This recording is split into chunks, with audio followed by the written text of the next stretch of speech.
Está gravando? Boa noite, caros companheiros oficineiros.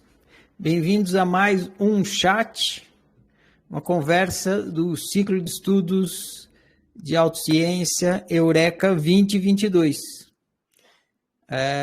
Para você que veio participar aqui, não faz parte do ciclo de estudos Eureka, eu vi que tem bastante pessoas assim. Seja bem-vindo, seja bem-vindos. Se você não entender alguma coisa, é porque esse ônibus já está numa viagem aqui, já faz 4 meses, mas seja bem-vindo de toda maneira. Muito bem, hoje nós vamos conversar sobre o estudo do livro Três Montanhas. É o último livro da fase existencial do ciclo de estudos. Foram 15 livros, né? Na fase existencial. 4 meses. Acho que foi isso, né? Janeiro, fevereiro, março, abril. Mais ou menos, né? 3 meses e pouco. 4 meses na fase existencial, fazendo o alicerce, para agora a gente ir para a fase psicológica e levantar as paredes, e depois, levantadas as paredes, fazer o telhado, que é a fase da convivência.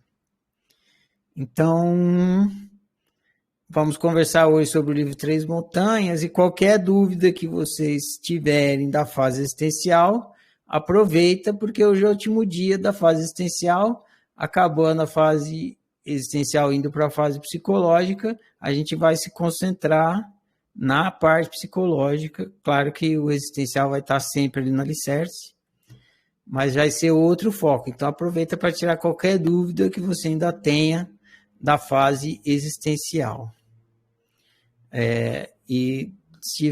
O livro, como vocês viram, ele é bem simples, ele é uma espécie de resumo de tudo que a gente viu da fase existencial e introdução para o que a gente vai ver agora, que é a fase psicológica. Ele vem falando da fase existencial e daí ele vai dizer que a gente, então, uma vez que a gente despertou a consciência existencial, a gente vai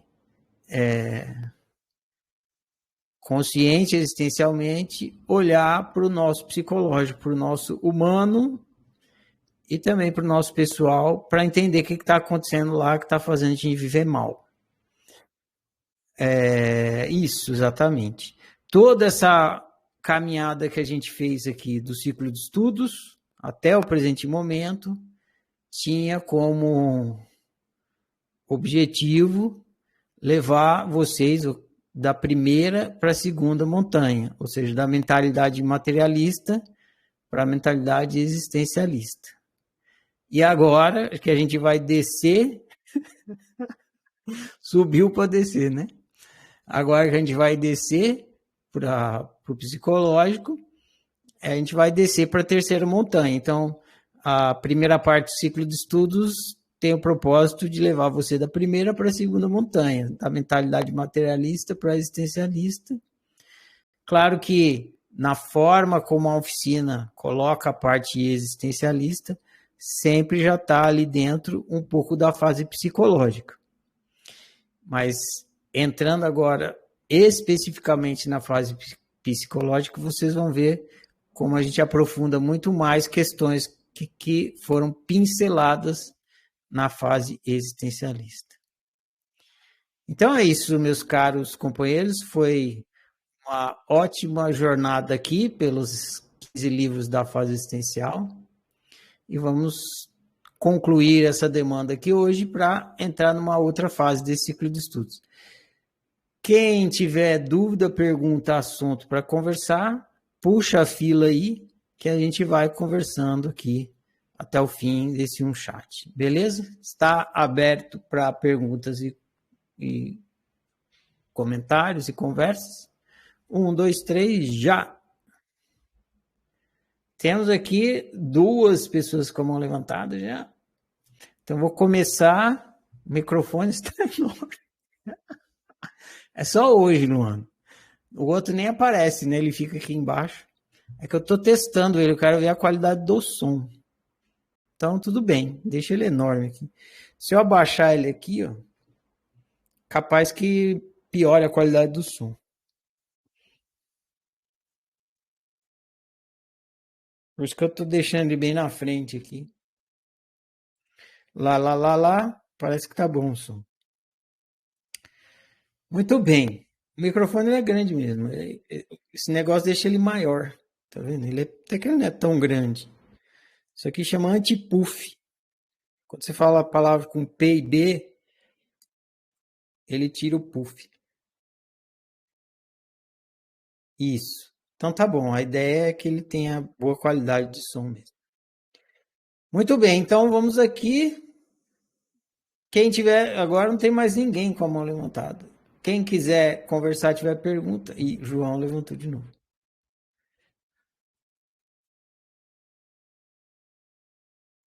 Tá liberado, João. Pode falar. Ok, ok, ok. Tá me vendo aí, não?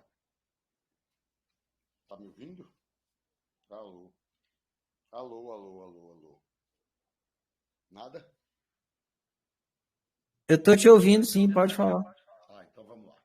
Boa noite. Primeiro, agradecer muito aí a live. Houve uma repercussão fantástica, inclusive outras pessoas me passaram o link da live. João, você precisa conhecer esse cara, rapaz, Ferrari. Você precisa ver a live dele. Eu falei, pai, amigo particular meu, torcedor do São Paulo. Já estou mandando uma camisa do Bahia para ele mudar de time, ser mais feliz. Então, vamos ver se de alguma forma eu chego a essa amizade do meu professor. Então, a live foi espetacular, porque a forma como foi conduzida, né? Ele permitiu que você falasse, mas eu quero muito enfatizar isso, porque se você puder fazer outra, se não tiver, ninguém lhe convidar, eu mesmo lhe convido já para fazer uma live comigo, e eu vou selecionar as perguntas dos colegas e vou fazer aqui ao vivo. Mas vamos lá para a parte prática. Eu tenho algumas perguntas, porque é minha oportunidade aqui de não ser respondido com 3 palavras. Entendeu? Respondi. Pronto. Então, vamos lá. Anote aí, por favor, porque são algumas perguntas. A primeira. Eu me pego ainda sendo muito utilitarista. Isso significa que eu ainda estou com pensamento materialista? Eu vou fazendo todas ou você quer pegar todas e depois responder? Uma de cada vez. Então, vamos lá. Eu ainda sou muito utilitarista. Isso é porque eu ainda estou no pensamento materialista? Beleza, estamos com um eco aqui, então faz assim. Fecha o seu microfone para tirar o eco. Beleza. Aí a gente alterna. Quando eu estiver falando, você fecha aí. É indicativo. Vou olhar aqui para a câmera, né? Que aí eu tô olhando, olhando para a parede, eu tô olhando para você. Peraí, primeiro deixa eu dizer que talvez essa ideia que você falou aí de mudar para o Bahia seja uma boa ideia, porque o São Paulo está na fase, hein? Meu Deus. Bom, voltando agora à sua pergunta. Ah, indício, sim, é indicativo, porque quando você tem uma mentalidade mais existencialista, você não fica tão ligado ao utilitarismo, você fica ligado a ser você mesmo, né? A viver o seu destino e tal.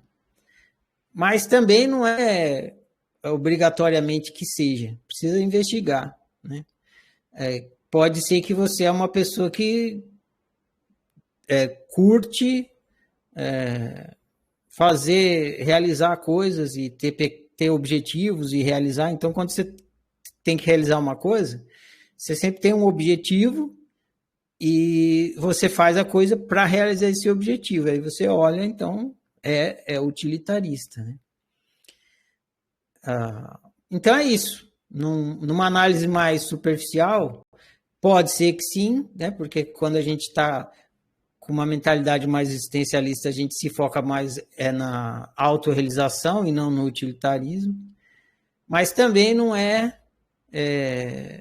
sine qua non, que fala, né? Não sei como é que se é assim mesmo que fala. Não é obrigatoriamente isso. Pronto, falei em português correto agora. Vou fechar aqui e você faz a próxima. Pronto. Tá me ouvindo? Dá um sinal aí. Ok. O nome é sine qua non. E depois você manda o endereço e o tamanho do corpo para eu mandar a camisa, que a próxima live vai ser com a camisa do Tricolor de Aço. A segunda é: autoconhecimento vem de autoobservação. Isso é uma afirmação, depois você pode corrigir. Autoconhecimento vem de autoobservação. Você esteve atento em tudo quando era novo, né? Quando estava despertando.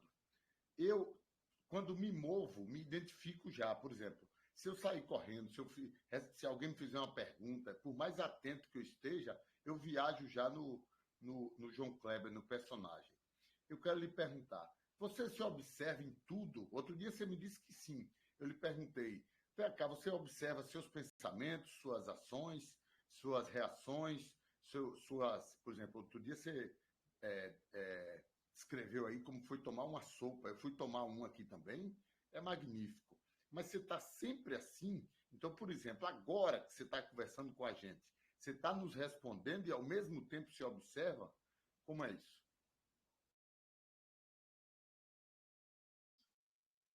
Beleza, estava esperando você fechar o mic.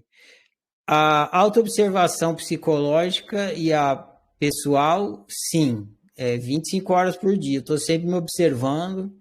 Conforme eu vou fazendo as coisas, que nem a gente está conversando agora, nesse momento, eu fico observando como é que minhas emoções se comportam.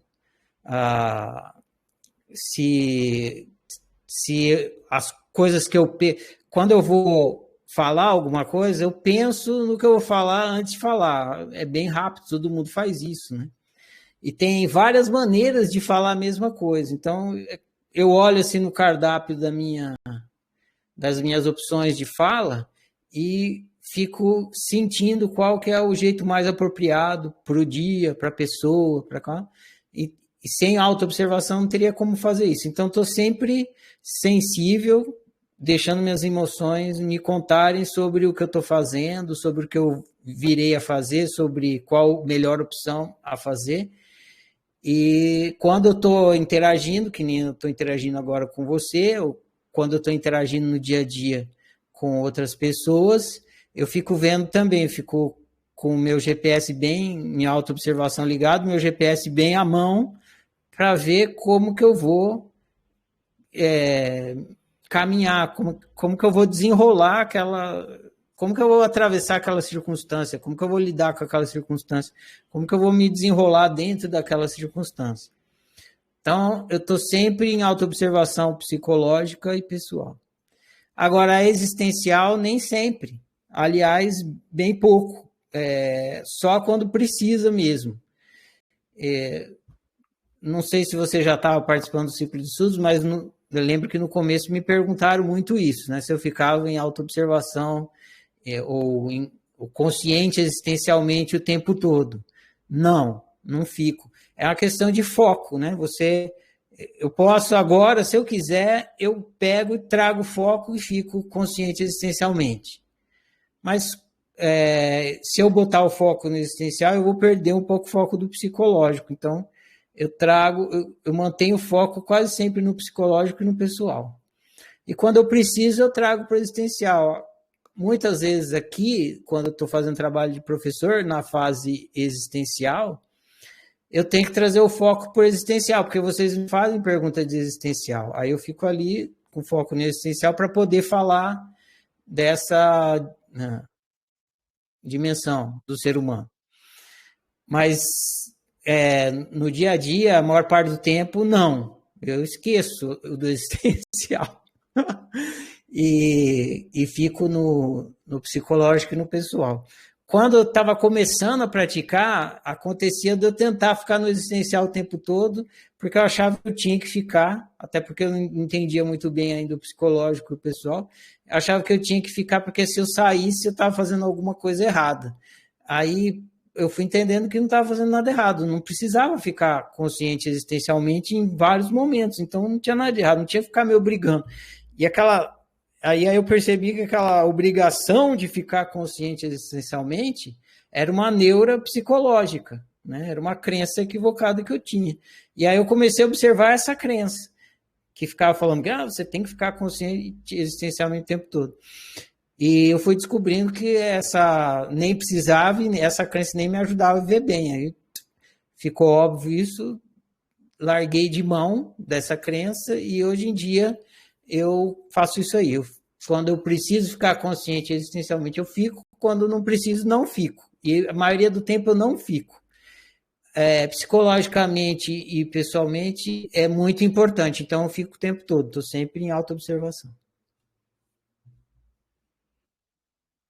Então, essa resposta foi fundamental aqui para mim, porque eu pratico muita meditação para eu ficar, obviamente, desperto existencialmente. Só que eu achava que era a partir disso que eu podia ser humano. Sempre a partir. Então, quando você me dá essa chave aí que eu não preciso, eu posso estar vivendo aqui, fazendo meu papel de ser humano só observando o psicológico e o pessoal, já é muito bom.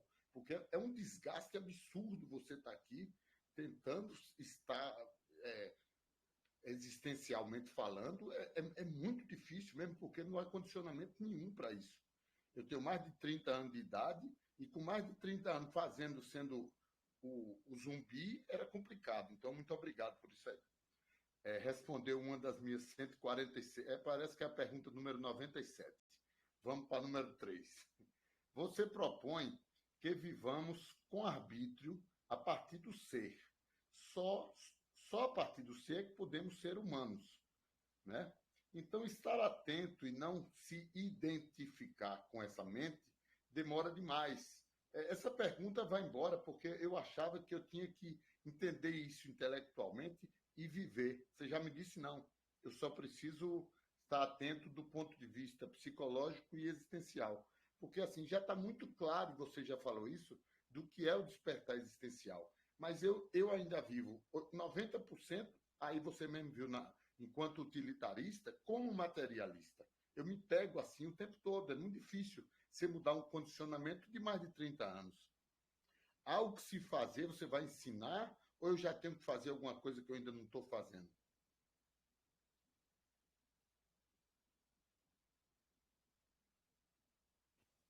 Fecha seu mic aí.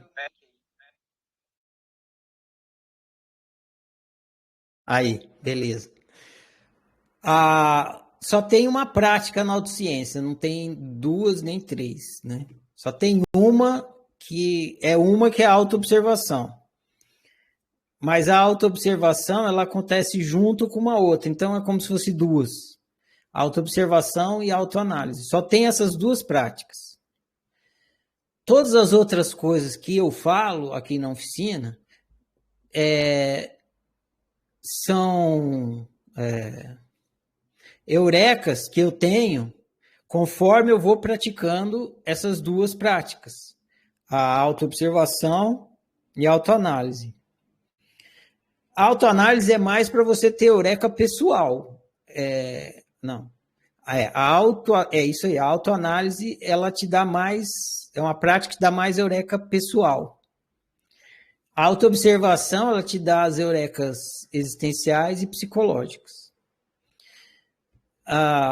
Mas então só tem essa prática, a autoobservação, que acontece, a autoanálise é um tipo de autoobservação, então por isso estou falando só tem uma. Mas então a gente pode falar duas, autoobservação e autoanálise. Só essas duas práticas na autociência e tudo que eu vou contando para vocês, que eu escrevo nos livros, que eu vou explicando, é o que eu observo, são as eurecas que eu tenho. Se vocês praticarem essa prática, que é a mesma que eu pratico, vocês vão ter todas as eurecas necessárias. Qualquer ser humano que praticar a autoobservação e autoanálise vai ter todas as eurecas necessárias para ir caminhando no autoconhecimento dos três tipos, o existencial, o psicológico e o pessoal. É importante entender isso. O autoconhecimento, ele é um produto. Se ele é um produto, ele tem algo que produz ele. O que produz é uma prática. Que prática? É a prática da autociência, que é feita através da autoobservação e da autoanálise. Então,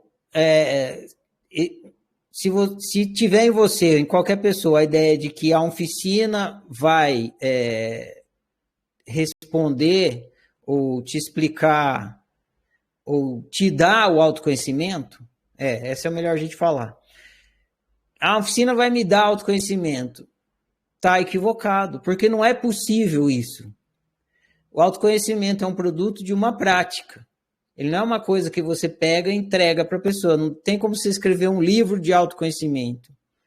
Principalmente porque o autoconhecimento é você conhecer a si próprio. Como que eu vou falar do João, por exemplo? Não tem como falar do João.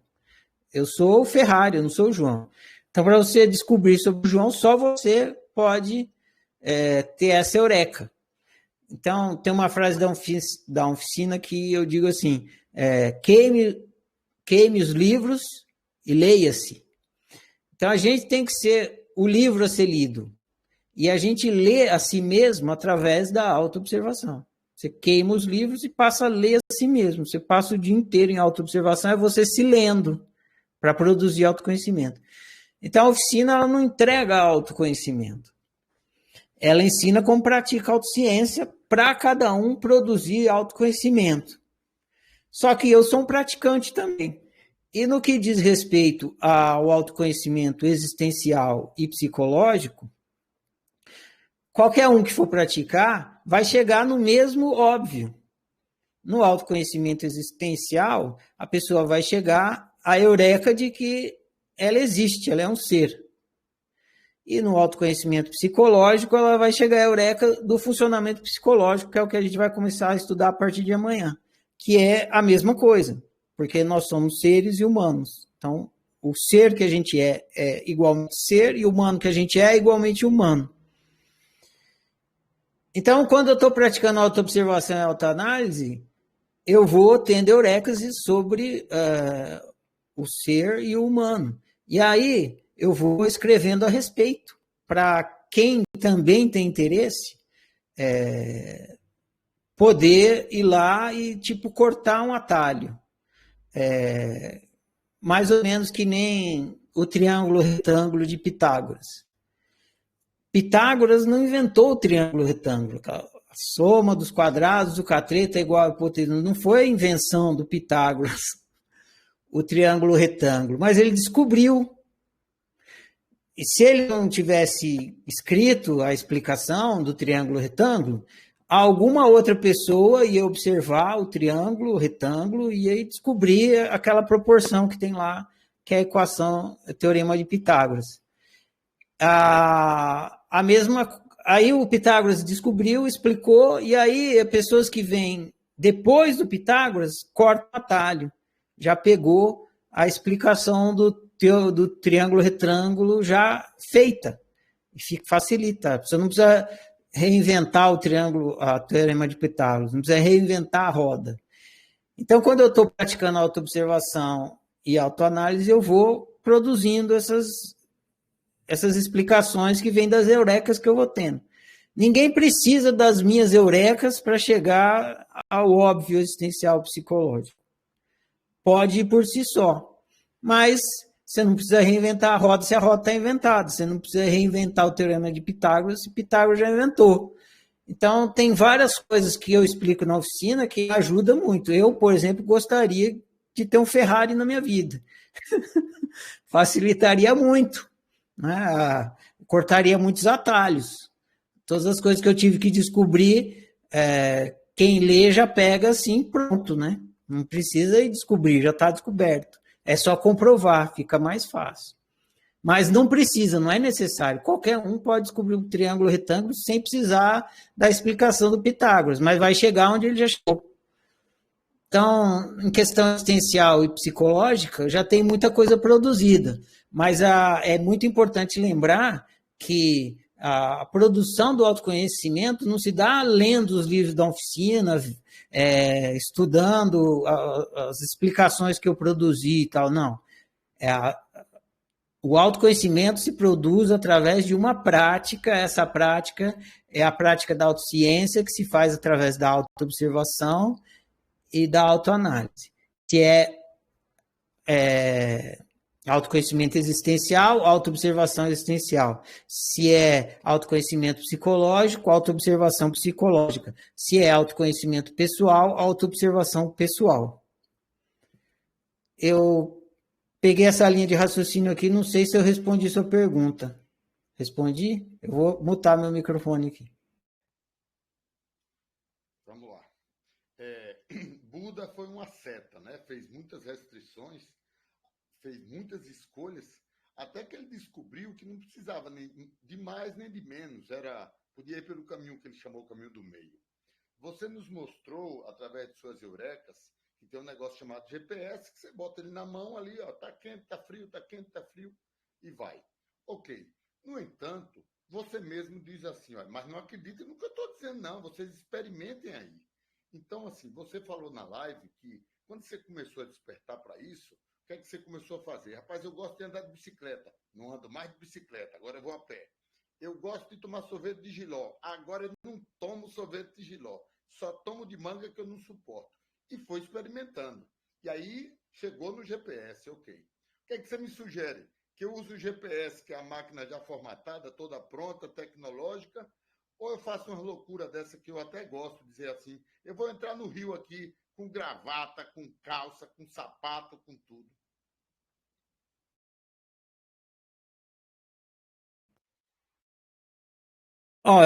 Você tem que, a resposta ela é metalinguística, é uma meta-resposta. Você tem que consultar o seu GPS, né? Agora, uma coisa que tem a ver com a descoberta da nossa unicidade é a coisa de errar, se permitir errar.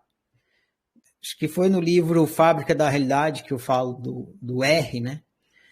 O que acontece é que a gente é educado a fazer a coisa certa.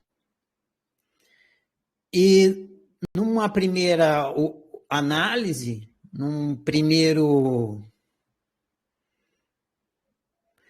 numa visão, digamos assim, correta, o certo é fazer a coisa correta, né? Uma visão normal, vamos dizer assim. Você pode fazer a coisa certa e a coisa errada. Qual que você vai fazer? Você vai fazer a coisa certa, né? Só que esse certo que tem para a gente fazer, ele é um certo cultural, né? A gente é educado num gabarito do que é certo. O certo é você ir para a escola, o certo é você atravessar na faixa de pedestre. Não que não tenha um benefício em fazer isso, mas só para ilustrar. O certo é você, sei lá, estudar, ir para a escola, estudar, o certo é você fazer vestibular, o certo é você trabalhar, o certo é você gostar de comprar tal coisa, o certo é você gostar desse tipo de música e tal. Dependendo da bolha onde você vive, vai ter uma lista de certos, assim, né? E na bolha do outro, da outra cultura, vai ter outra lista de certos. E aí a gente vai vivendo os anos certos e tentando acertar, ou seja, dar o check na checklist. E a gente não se permite sair daí. E esse comportamento de fazer a coisa certa é um comportamento uniformista. Todo mundo tem que fazer isso. Todo mundo tem que, sei lá, gostar de carro vermelho. Todo mundo tem que gostar de mulher de bunda grande. Todo mundo tem que gostar e vai lá, né? Tem aquela coisa. E se você não tem a ver com você? Né? Você vai seguir isso aí? E, no fim das contas, como a gente já viu e vai começar a ver cada vez mais, cada ser humano, cada um de nós, é um ser humano único, ímpar, singular. O que significa ser único, ímpar, singular? Significa que o seu gabarito é único, ímpar, singular. Não é igual ao gabarito do outro. Não é nem igual ao gabarito do outro. Imagina o gabarito uniformista, que quer dizer que todo mundo tem que ser daquele jeito. Ou seja, no final das contas, ninguém que está seguindo o gabarito social ali tá vivendo bem, porque cada um é único, o gabarito social é um gabaritão para todo mundo.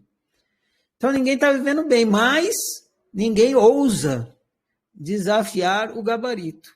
Porque a gente vai estudar mais, se você desafia o gabarito, você é punido, isso é punição, isso é mal visto.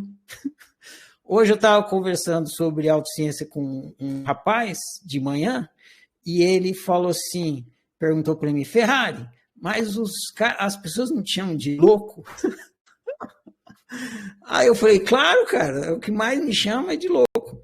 Aí eu falei assim, e aí ele continuamos conversando, eu falei assim, mas eu não saio assim falando desses assuntos com qualquer pessoa também, né? Porque dar a chance da pessoa te chamar de louco. Eu vou conversando com as pessoas normalmente, se elas têm interesse no assunto, eu vou entrando, vendo se elas estão preparadas para conversar o assunto. Eu já não saio falando, né, de coisas existencialistas e tal de uma vez. Porque senão a pessoa vai achar que eu sou louco mesmo. Então, não vai ter um bom diálogo, uma boa convivência ali. E aí ele falou assim para mim, porra, cara, eu já fui um desses caras que olhou para os loucos e rotulou e julgou, falou, esses caras é louco, falando umas besteiras e tal. Aí eu falei assim, tranquilo, os loucos te entendem. Porque os loucos entendem os caretas é que não entendem os loucos. Falei mais ou menos assim para ele. Mas então é isso. Cada um é uma unicidade. Então, se a gente tem esse gabaritão aí da universalidade, o gabaritão coletivo. Se você faz a coisa certa, na verdade você está se proibindo de ser você mesmo. Você está em autonegação. A gente sofre por conta disso. A gente sente mal quando a gente está na uniformidade por causa disso, porque é um movimento de autonegação. Só que é muito forte dentro da gente a mentalidade que fala, não, você tem que fazer a coisa certa, você tem que fazer a coisa certa. Tipo, se você for entrar na água, você tem que entrar de maiô, não pode entrar de terno e gravata e sapato, é errado. Mas às vezes você quer entrar de terno e gravata e sapato. Tem a ver com você, sei lá, por algum motivo isso tem a ver com você. Aí você então tem que se permitir errar. E o louco dessa questão do errar é isso, que quando você faz uma coisa que para o gabarito social é errado, você saiu do certo. Então, socialmente você saiu do certo. Mas para você, o errado é certo. Porque ele tem a ver com a sua unicidade.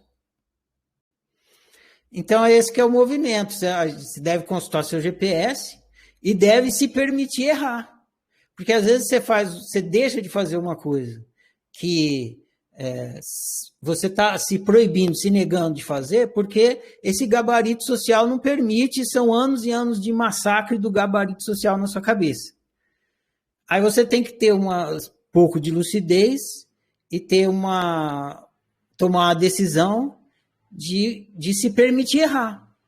Até para poder verificar se tem mesmo ou não a ver com a sua unicidade. Porque quando o GPS fala, né, quando o seu sistema emocional fala para você de uma situação, uma opção que você acha que você está querendo optar, você ainda não está experimentando. Então pode ser que o GPS esteja falando, vai, que é legal, mas é porque você está imaginando que é legal, mas na realidade a experiência daquilo não tem nada a ver com a sua imaginação. Então, você se permite errar para ver se aquilo que você está imaginando realmente tem a ver com sua imaginação, tem a ver com o que o seu GPS está falando, ou não. Porque você se permite errar, experimenta, na hora que você tem experiência, você reavalia novamente com o seu GPS se de fato a experiência tem a ver com o que você imaginava dela. E às vezes não tem. Aí você fala, porra, Eu fiz essa opção, realizei e a realização não tem a ver comigo, não é exatamente isso que eu queria. Mas é ótimo que se você não tivesse feito, você não teria chegado a essa conclusão, você não teria conseguido tirar essa consciência de que o que você imaginava não tinha nada a ver com o que de fato era. Por exemplo, para exemplificar, né? Você imagina que você você vai entrar numa carreira de, sei lá, jornalismo. Aí você pensa, vou prestar jornalismo, que deve ser muito bacana, não sei o quê. Ou então você imagina, você, por exemplo, tem essa imaginação, né? Não, eu vou morar em São Paulo, que deve ser muito legal lá. Aí você está na imaginação, o GPS está falando, legal, jornalismo, São Paulo, né? Aí você presta jornalismo, é uma bosta, não tem nada a ver com o que você imaginar. E seu GPS vai falar, é uma bosta, não tem nada a ver com o que você imaginar. Você vai para São Paulo, chega lá, é uma bosta, não tem nada a ver com o que você imaginar. Mas é muito importante, mais importante do que você acertar ou errar na opção, é você se permitir viver sempre em acordo com o seu GPS. Porque esse compromisso que você faz vai sempre estar te guiando no caminho da autorrealização e vai estar te retirando do caminho da uniformidade, do altruísmo. Porque você está indo de acordo com a sua consciência, com o seu juízo, com o seu GPS. Todo mundo fala que não pode entrar de roupa na piscina, mas eu vou entrar para ver qual é que é, só para fazer a experiência.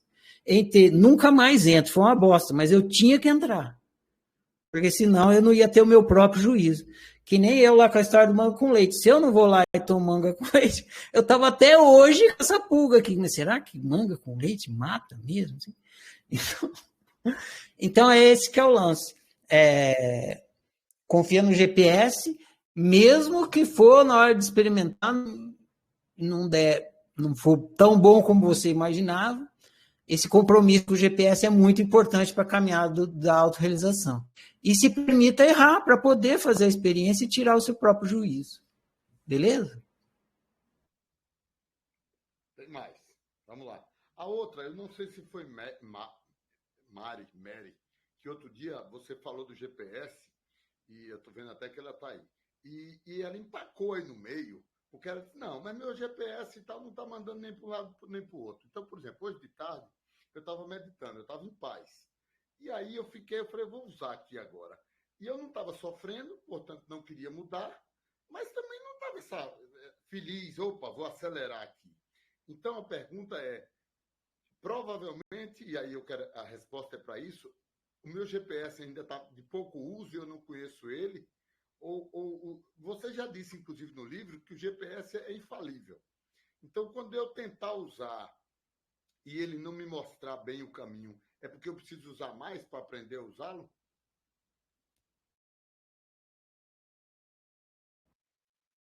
Isso. Em grande, sempre que é o caso de uma pessoa, que nem o seu, tem que investigar. Cada caso é um caso. Vocês vão cansar de ouvir eu falar isso, porque tem que sempre lembrar disso. Eu não posso saber o que está acontecendo com outra pessoa, senão eu não posso saber nunca, né? Só posso saber de mim. Agora, quando a gente conversa, dá para ter uma ideia, mas para ter uma ideia conversando, a gente tem que ir conversando bastante, pegando feedback da pessoa, e eu consigo ter uma ideia do que está acontecendo com o outro. Então, lembrando disso, cada caso é um caso. Mas em grande parte dos casos, a gente tem dificuldade de entender o que o GPS está falando. E quando o GPS fala calmaria, quando ele fala monotonia, isso também é emoção. Então ele também está dando uma mensagem. Ele não vai ficar toda hora gritando euforia, nem depressão. Tem hora que ele grita calmaria. Ele não grita, ele fala na boa, calmaria, ele fala calmo, tá tranquilo. Tem hora que ele fala assim, um pouco de insatisfação, tem hora que ele fala insatisfação, um pouco de satisfação, tudo isso. Então, sim, a prática em usar o GPS faz com que a gente entenda melhor o que ele está dizendo. E, de fato, ele é infalível. Ele é infalível, mas, como eu disse, precisa saber usar, que nem muito comum essa pergunta, se o meu GPS é infalível, porque quando ele me falou para escolher tal coisa, eu escolhi, chegou lá, foi uma bosta. Porque optar antecede experimentar. Então, se o GPS falou sobre o que você estava imaginando, mas a realidade não era igual você estava imaginando, então ele não errou. É você que imaginou errado. E esse é um exemplo de não saber usar o GPS e aí achar que ele está funcionando mal. Não está. É que a gente ainda não entendeu direitinho como é que ele funciona. É isso aí. Beleza? A última. Vou me despedir aqui. As outras 72 perguntas na próxima live eu faço, senão você pode começar a se cansar. A última pergunta é o seguinte: nós estamos estudando, você já disse isso para alguns colegas, a ciência do óbvio. Então, tudo tem que ficar óbvio. Para mim, não está óbvio que eu escolhi ser humano. Pode ter sido compulsório, eu posso ter feito um desagrado lá para alguém. Não, você vai se lascar. Você vai ser humano, que você vê o que é doce. E ter sido compulsório. Eu não consigo, queria que você me mostrasse isso, onde é que é óbvio que eu escolhi ser humano? Onde é que o óbvio chegou no ser e disse, olha, você vai ser planta, você vai ver como é porreta. Muito obrigado e bom demais.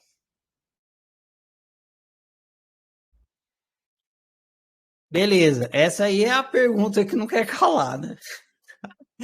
Quando tem o primeiro livro lá, a Ciência do Óbvio, logo depois a Apocalipse, que você leu, mas você não estava junto com a turma ainda, é quando o pessoal fica doido com essa afirmação e faz exatamente essa pergunta que você está fazendo. É uma inferência, João. Você precisa entender isso, que é uma inferência.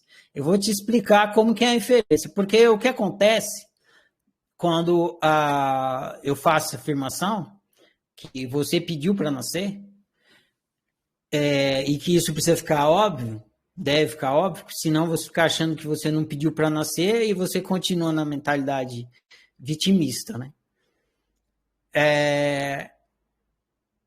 Que a gente tem esse raciocínio que é assim, se tudo que você escolhe no dia a dia, você sabe que você escolheu porque você lembra do momento da escolha. Então, você abre o seu armário, tem um sapato lá. Aí você não acha que você foi vítima, porque aquele sapato não está lá de graça no seu armário. Você lembra você indo na loja e comprando o sapato. Aí você fala, tá, eu comprei esse sapato, eu lembro exatamente de tudo que aconteceu quando eu escolhi comprar esse sapato. Ou então, vamos pegar o seu casamento. Você não está casado, você não olha para sua esposa e fala, não, apareceu do nada, né? Não, você lembra que você marcou o casamento, foi lá, né? Se casou na igreja, né? Foi lá na igreja, fez todos os preparativos, você lembra de tudo isso. Aí você olha para sua esposa, sim, eu optei pelo casamento. Então você tem essa lembrança do momento da escolha. Aí quando a gente entra na questão do nascimento, eu não pedi para nascer, não tem. Você não tem essa memória. Você não lembra de estar, sei lá, criar uma imagem, de estar lá acima das nuvens, num lugar onde tinha portas para você entrar, e você falou, vou entrar nessa porta aqui, essa azul, que é a porta que você entra na experiência humana. E aí você abre a porta, entra na experiência humana, e daí você lembra de você estar lá no lugar, abrir da porta e entrar na experiência humana. Você fala, tá, eu estou aqui na experiência humana porque eu abri a porta azul, eu lembro. Não existe isso. Não tem. Então, não dá para você dizer que você optou usando a mesma lógica que você usa quando você comprou o sapato, quando você foi casar. Que é a lógica da lembrança. Porque você não lembra de ter pedido para nascer. Nem de abrir a porta azul, nem de chegar em nenhum lugar e falar, por favor, Deixa eu nascer. Você não tem essa lembrança. Então, se tentar usar essa linha de raciocínio, que é a que a gente usa para lembrar das coisas que a gente escolheu no passado, não tem solução aí. Então, não é essa linha de raciocínio que se deve usar para se concluir, se entender que pediu para nascer. Beleza, então eu expliquei qual que não é, agora eu vou explicar qual que é. Qual que é o seguinte, quando você está consciente existencialmente, que você entendeu, está óbvio que você é a fábrica da realidade. Você é uma fábrica de realidade. Um ser é uma fábrica de realidade. E o ser que é uma fábrica de realidade, ele está constantemente criando realidade através do arbítrio.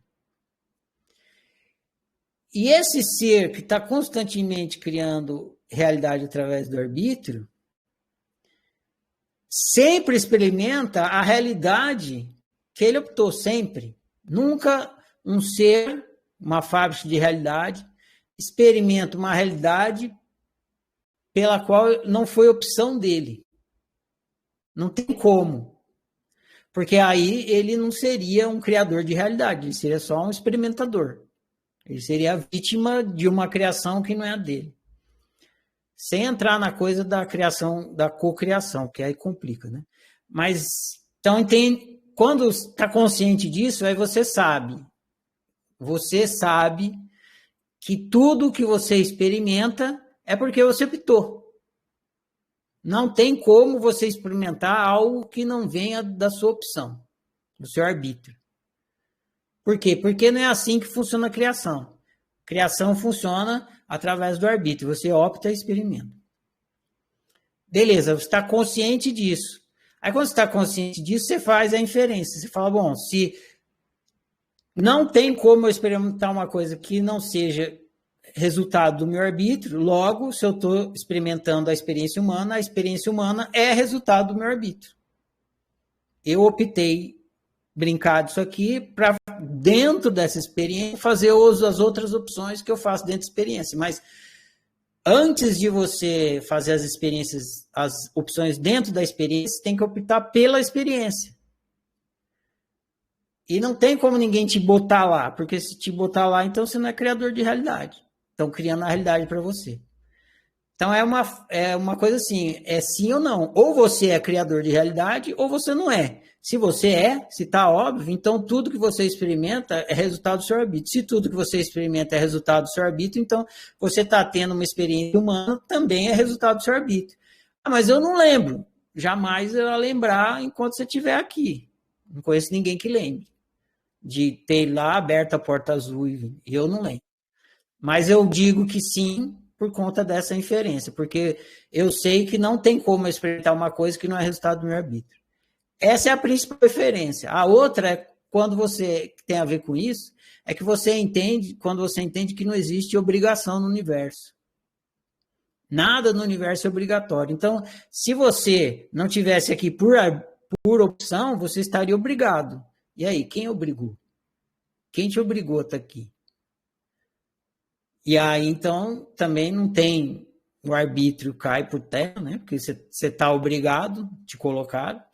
E o universo não é um lugar de liberdade, é um lugar de obrigação, porque ele te coloca nos lugares e você não tem o que fazer. E não é, o universo é um lugar de liberdade, você não tem obrigação nenhuma. Você exerce a liberdade dentro do universo. Então, são duas inferências aí. Respondeu? Respondeu. Então, vou para a próxima mão levantada aqui. João, agradeço as suas perguntas. Foram ótimas.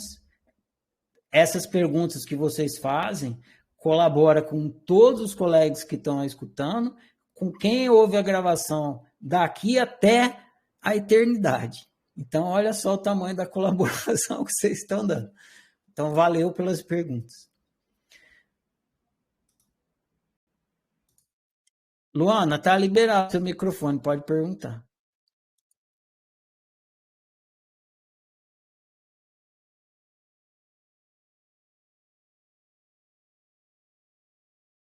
Tá liberado, Luana, pode falar.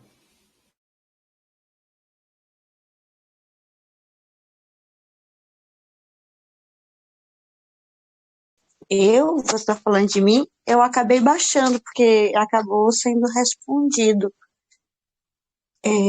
Mas, já que abriu, eu só queria reforçar, tocar em duas coisas.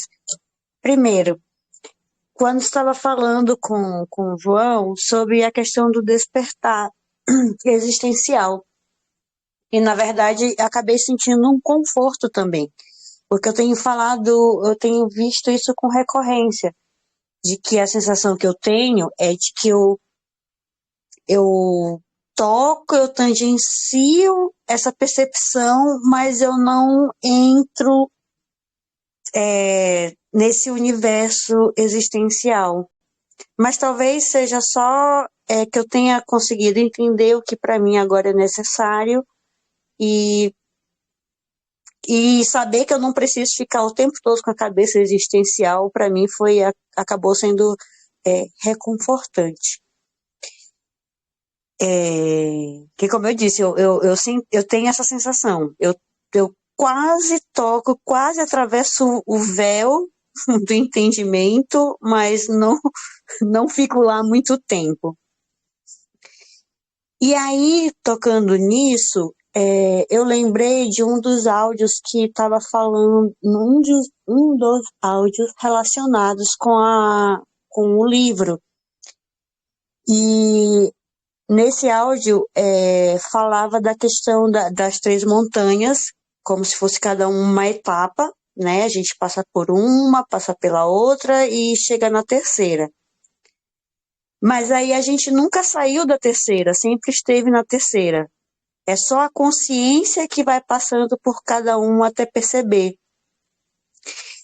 E aí eu usei como eu consegui entender isso foi usando a metáfora do sonho, que a gente está sempre no mesmo lugar, mas a cabeça vai atravessando todas as cenas do sonho.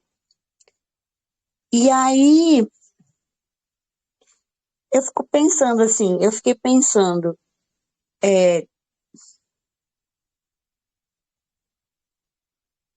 quando é que vai chegar esse momento quando é que pode chegar esse momento de perceber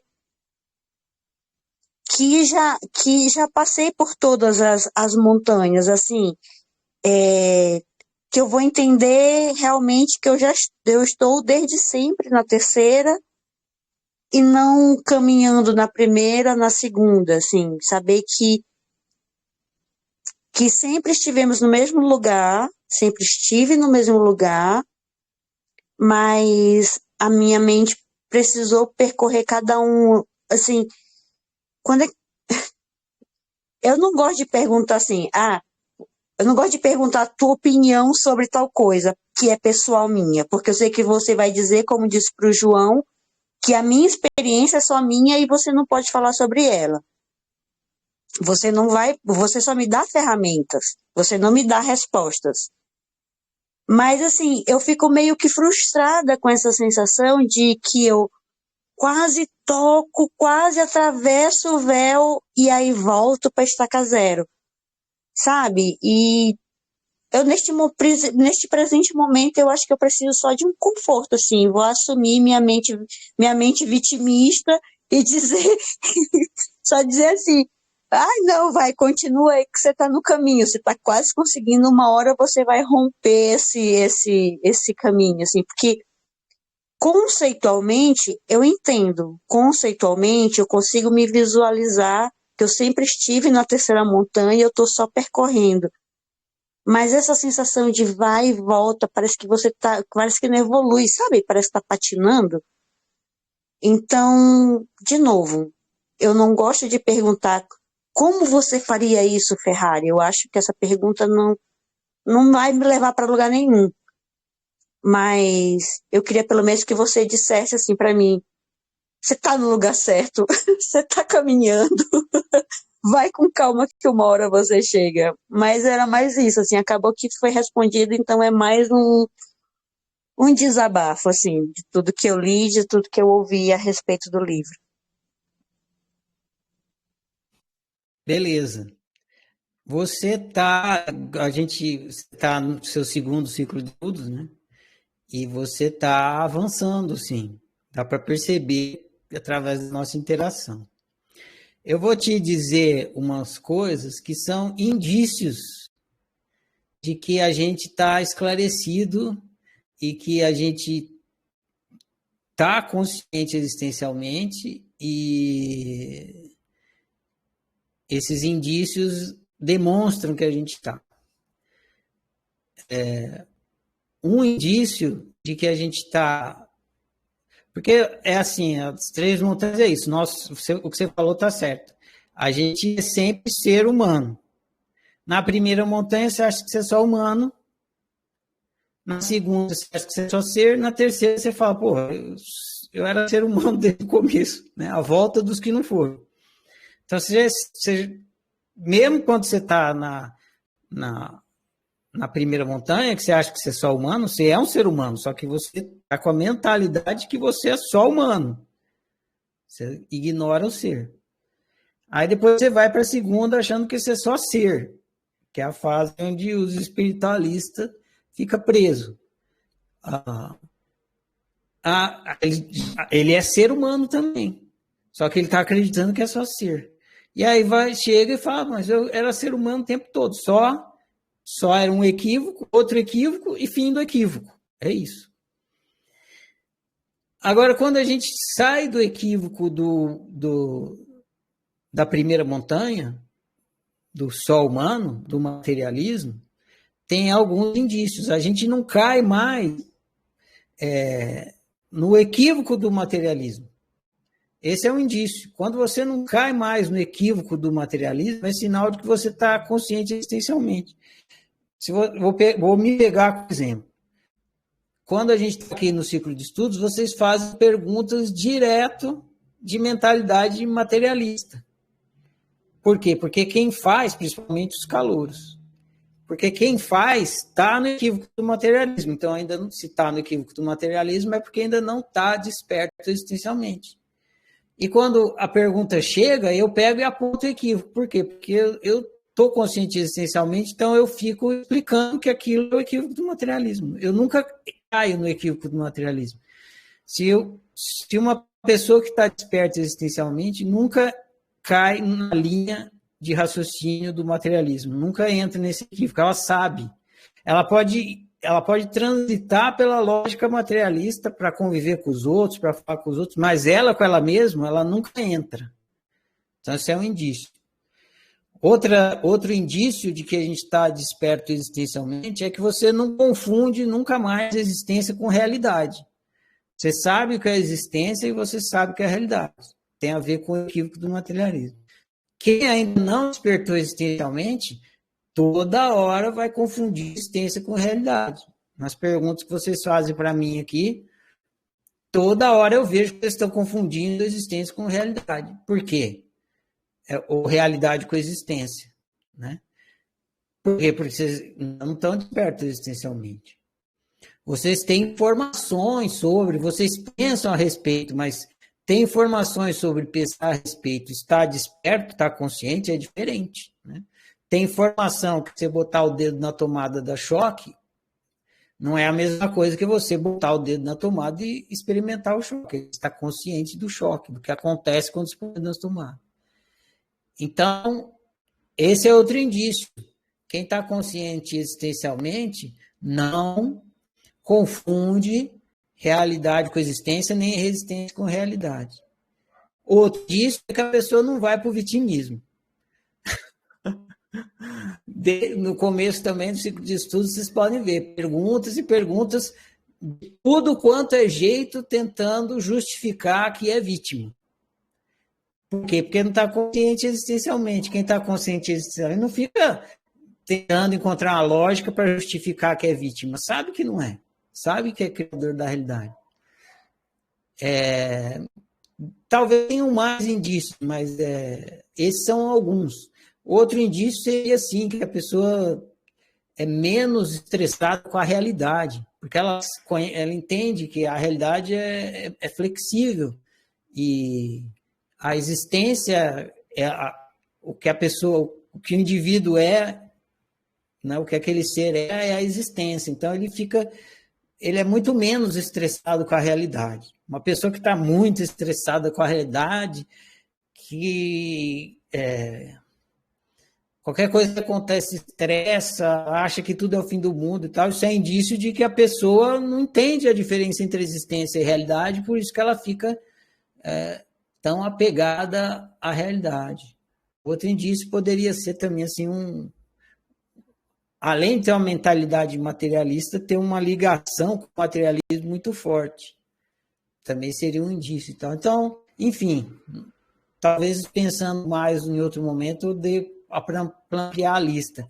Mas essas coisas são indicativos de que se uma pessoa está mesmo desperta existencialmente ou não, se é só informação. Se é só informação, não está desperto. Então, fala, eu não sei se eu passei da primeira para a segunda montanha, porque eu já li os livros. Você só lê os livros, você está na primeira montanha com informação de segunda. Não está desperto existencialmente. Você está na primeira montanha, você leu cartões postais de uma pessoa que subiu a segunda montanha e mandou as cartas e os cartões postais para a primeira, e você leu essas cartas, esses cartões postais, e não é porque você tem as cartas e os cartões postais de lugar que você está lá no lugar que você sabe que lugar é esse. Você tem uma ideia, é uma construção mental do que seria a mentalidade existencialista, mas não é óbvio de fato. Então, eu de vez em quando eu caio para a mentalidade materialista. Se você nunca chegou, você não cai, você simplesmente nunca foi. Porque quando você vai mesmo para a segunda montanha, que você tem um despertar inicial, você sabe que foi negável e nunca ninguém mais tira isso de você. Não tem como você cair. Aí o que vai acontecer é que, embora você saiba, você cair, que nem eu falei, eu não fico lá o tempo todo. Mas toda hora que eu precisar, eu volto lá, porque eu sei onde é a porta, eu abro e entro. Aí depois tem a terceira montanha, que é quando você volta para o humano, para a humanidade. Então, você está na humanidade, a gente pode pensar assim, está na humanidade, na primeira montanha, aí nega a humanidade, fica só ser na segunda montanha, e na terceira você desce de novo para a humanidade, agora consciente. Só que o que acontece? A pessoa não subiu da primeira para a segunda. Isso acontece muito. Ela só teve informação. Daí, quando a oficina vai falar da terceira montanha, ela acha que ela fez o trajeto todo, que ela saiu da primeira, foi para a segunda e chegou na terceira. Mas não, ela ficou na primeira o tempo todo. Ela ficou na primeira, tem informação de segunda, e aí eu começo a falar da terceira, como a terceira é igual à primeira, parece que ela está na terceira, mas na verdade está na primeira. Só está na terceira quem passou pela segunda. Quem não passou pela segunda e vai fazer o trabalho psicológico, não saiu da primeira. Só que meio que dá na mesma, porque a pessoa que passou pela segunda e voltou para a natureza humana, que é a terceira, e a que ficou na primeira, estão fazendo a mesma coisa. Então parece que o da primeira e da terceira estão na mesma montanha, mas não está. O cara que está na terceira montanha, ele sabe o que é a segunda, sabe de fato, é óbvio. Então é isso. Tem tudo essa coisa aí. Agora, no fim das contas, não importa você saber, você pode tentar se situar com isso que eu falei aqui, com seus recursos, em qual montanha você está e tal, ser sincero. É muito importante você ser sincero. Mas o mais importante não é isso.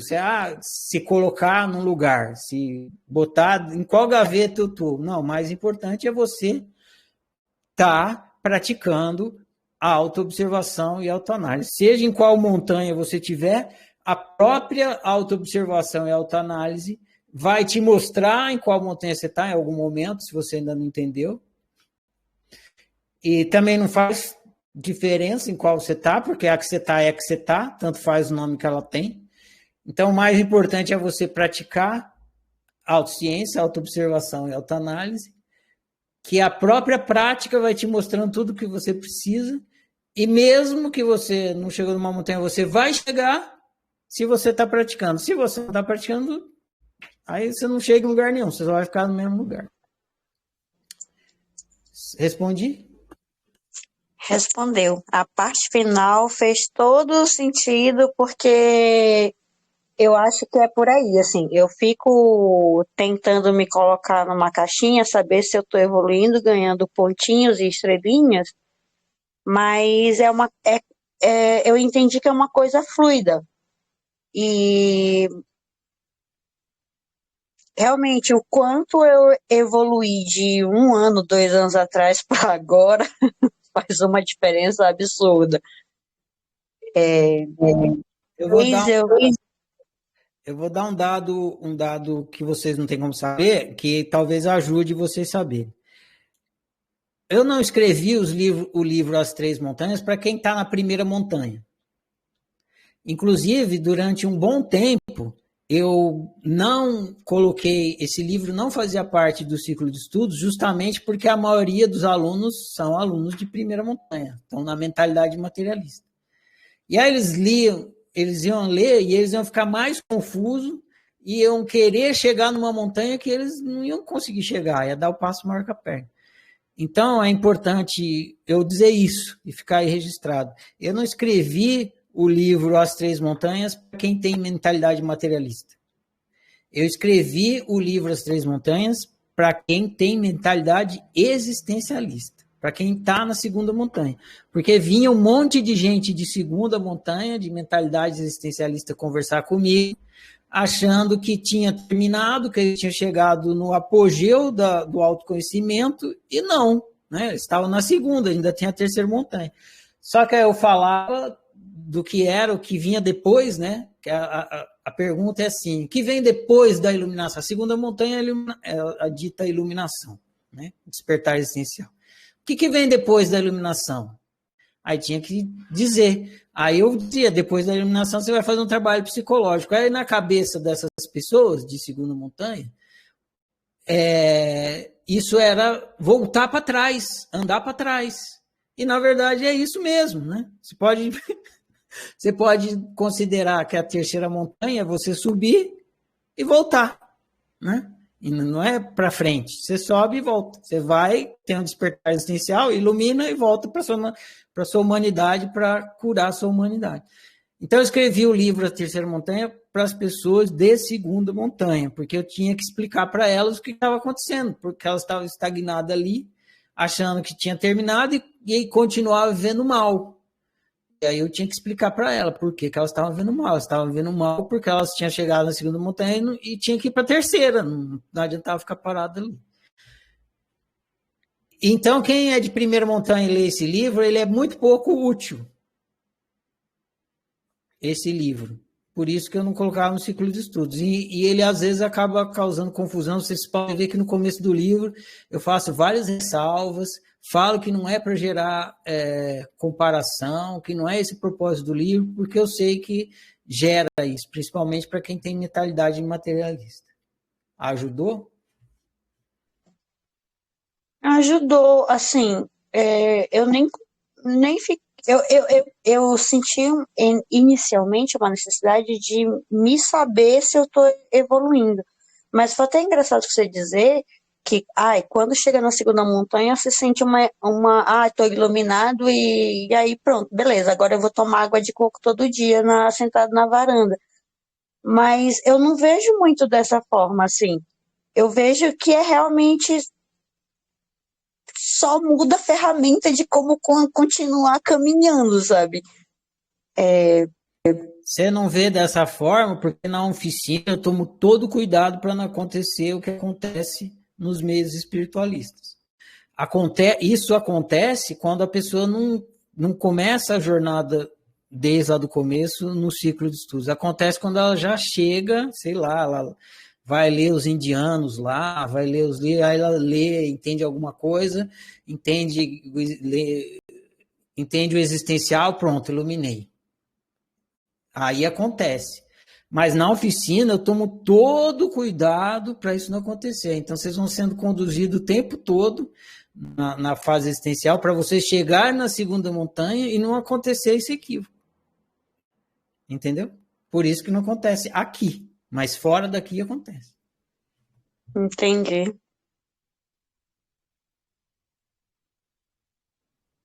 Não Muito tá, bem. não tá. Me esclareceu, eu vou passar a palavra ao próximo, assim, porque realmente era mais uma questão da sensação de, putz, tô evoluindo, eu tô na mesma merda de sempre. Mas, Essa pergunta é boa. Para você saber se você está progredindo, observa a qualidade do seu viver. Se você hoje está vivendo melhor que ontem, você progrediu. Se amanhã você estiver vivendo melhor que hoje, você progrediu. É assim que você mensura se você está progredindo, independente de montanha, o que quer que seja. Se não tem como você viver melhor se você não ampliou a sua lucidez. Então, se você está vivendo melhor, é porque você progrediu, você ampliou a sua lucidez. Esse é o melhor parâmetro. ai, ótimo. Então eu já tô numa planície muito da boa, comparada ao início. Obrigada, Ferrari, era só isso.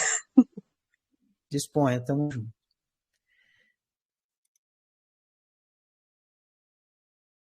Ó, não sei quem levantou a mão aqui, se foi o Rui ou o Jorge, eu vou dar a vez pro Rui primeiro, depois para você, tá, Jorge?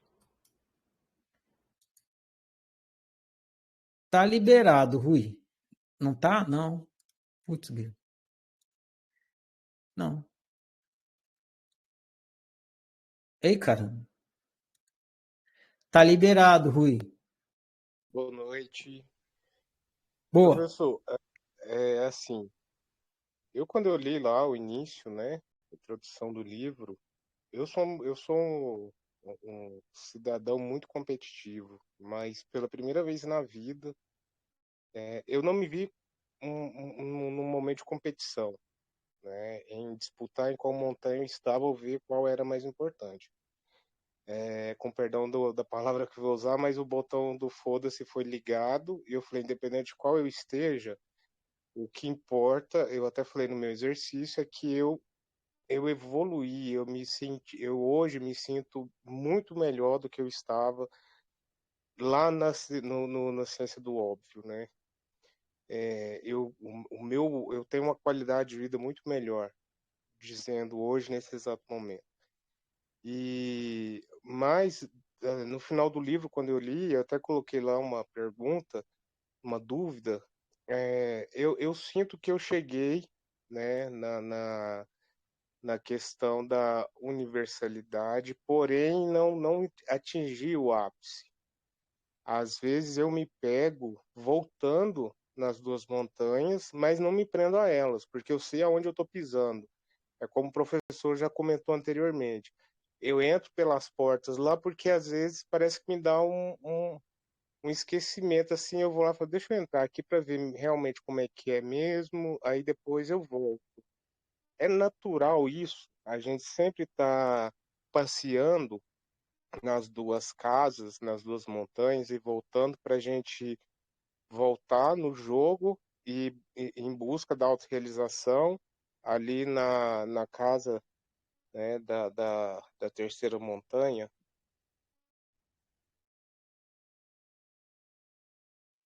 Vamos lá.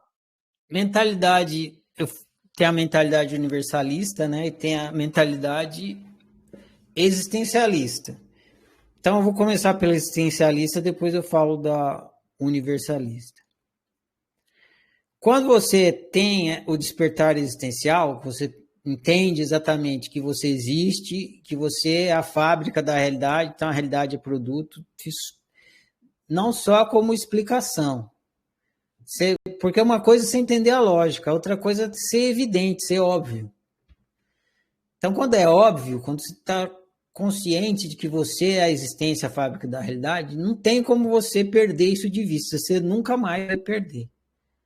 Então, você pode não colocar o foco nisso, mas que você nunca mais vai perder essa lucidez, você não perde mais, ela está sempre presente. Quem eu estava falando para o João, eu não fico consciente existencialmente o tempo todo, ou seja, não fico com foco no existencial o tempo todo. Mas se eu precisar, eu sei ir lá, está ali. Eu vou, abro a porta e entro, fico consciente existencialmente. Então você nunca mais perde isso. Agora, você pode ficar transitando. No começo, você pode estar mais interessado em ficar, principalmente quando você descobre, né? Ah, eu existo e tal, e a realidade é a criação minha. Aí você pode ficar entusiasmado, você quer ficar com foco no existencial mais tempo possível, porque é novidade. Aí depois de um tempo que você fala, porra, mas você sempre foi assim, é sempre assim, nunca muda, né? Eu só simplesmente existo, isso não é mais novidade, aí você e não faz muita diferença para o seu trabalho de reforma íntima, de trabalho de reforma psicológica. Aí você pega e põe o foco no psicológico e não precisa mais ficar tanto tempo ali. Então pode ter esse trânsito por conta disso, né? Na questão existencial. Agora, na mentalidade universalista, no que diz respeito a viver altruísta, isso aí demora muito tempo, porque o que te leva para a mentalidade altruísta são os seus hábitos subconscientes.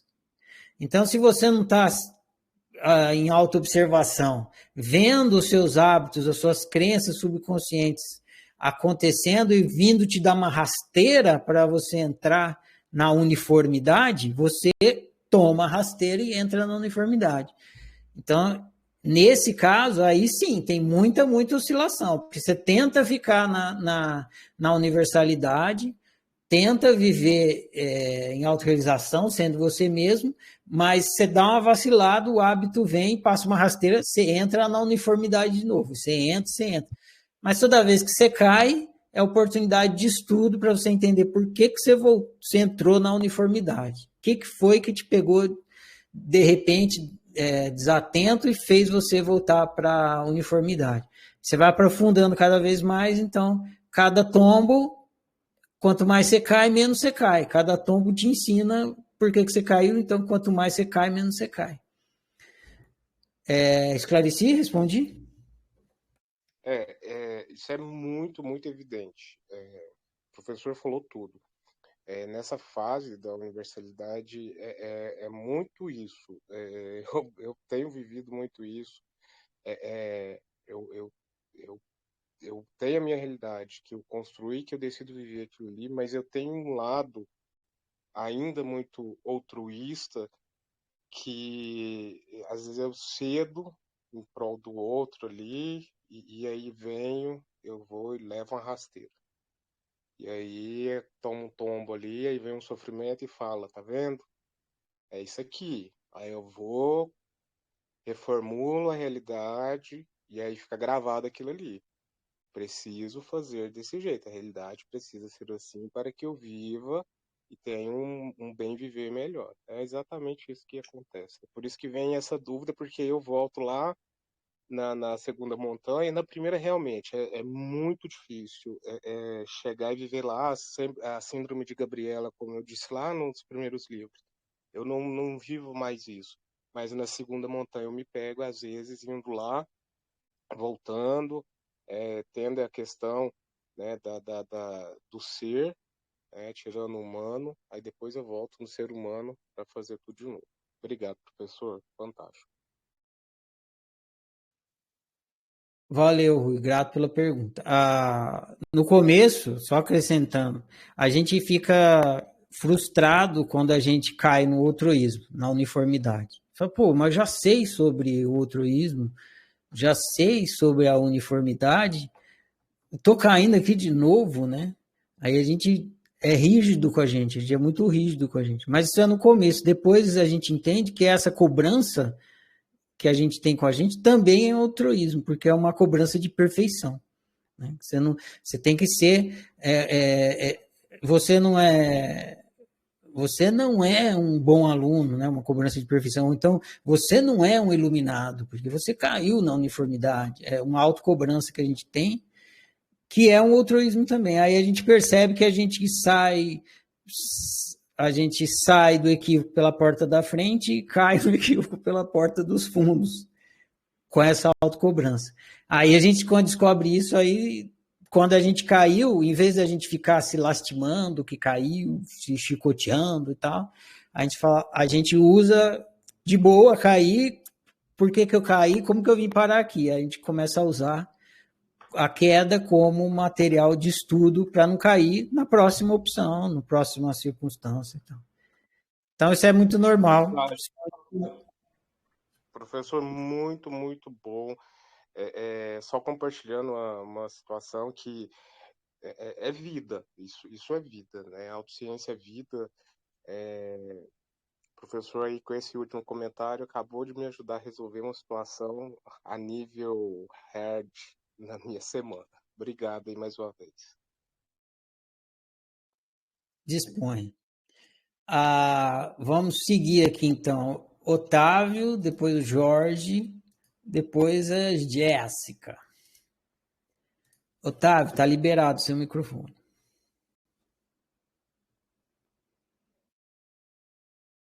Sem clicar mais uma vez, Otávio. Isso. E aí, Ferrari, bom? Bom, e o seu, irmão? Tá bom também. Então tá bom. Conversa de mineiro, né? Deixa eu falar, minha pergunta nem é muito sobre o livro, mas a hora que você estava conversando com o João Kleber, me veio algumas dúvidas aqui, uma reflexão, e eu fiquei com dúvida. Na questão de seguir o GPS, e sim, a gente já viu também que a gente tem várias personalidades. E parece que assim, tem hora que uma personalidade quer alguma coisa e a outra quer outra coisa. Um exemplo simples, assim, alguém te chama para sair e uma parte de você quer sair e a outra parte de você quer ficar em casa. Aí minha dúvida é, o que é seguir o GPS no questão assim, né? Porque parece que como se cada personalidade tivesse um GPS diferente, é isso mesmo? Não, só tem um GPS. Agora, o GPS, vamos usar o seu termo personalidade, uma personalidade lá fala uma coisa pro GPS, ele fala uma coisa. Aí outra vai lá e fala outra coisa pro GPS, ele fala a coisa, ele está conversando com duas pessoas diferentes, mas são duas pessoas diferentes, duas personalidades diferentes, conversando com o mesmo GPS. Agora, provavelmente não é personalidade, não. Isso aí é o Quatrix. É uma unicidade que é uma coisa, outra unicidade é outra coisa, mas eu não vou me estender aqui porque a gente ainda não falou do ciclo de estudos. Beleza? Certo, vou refletir mais sobre isso aí. Mas a impressão que eu tenho é que como se o Quatrix é como se cada uma fosse uma personalidade diferente, ou não? Sim, né? Inclusive a Casa da Razão Humana é a personificação do Quatrix, que é para entender como se fosse personalidades diferentes. Só que não é bem personalidade diferente, é dimensão diferente. Uhum. Não, beleza, vou refletir mais aqui. Obrigado. Tá bom. Mais para frente, quando a gente for entrar nessas conversas aí do Quatrix, aí você volta a perguntar. Uhum. Beleza, então. Valeu, Ferrari. Responde.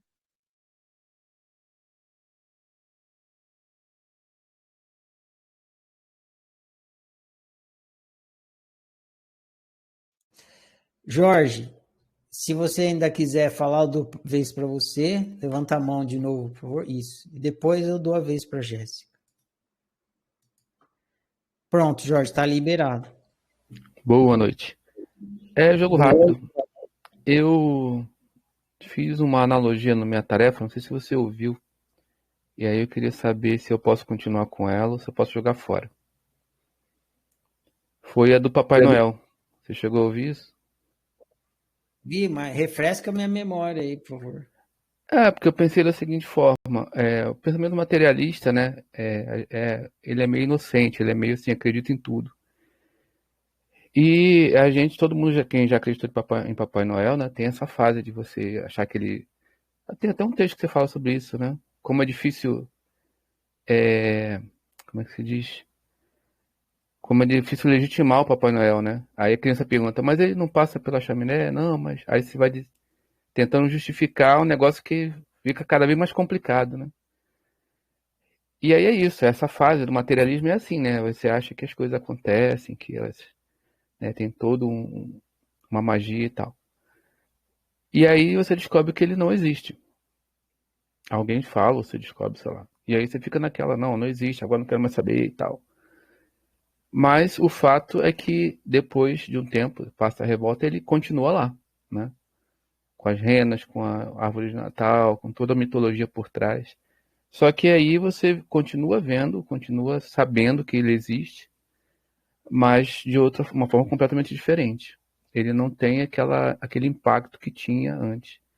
Mas eu acho interessante que tem essa fase que a gente fala assim, não quero saber, não existe e tal. Vou procurar outros tipos de crença, né?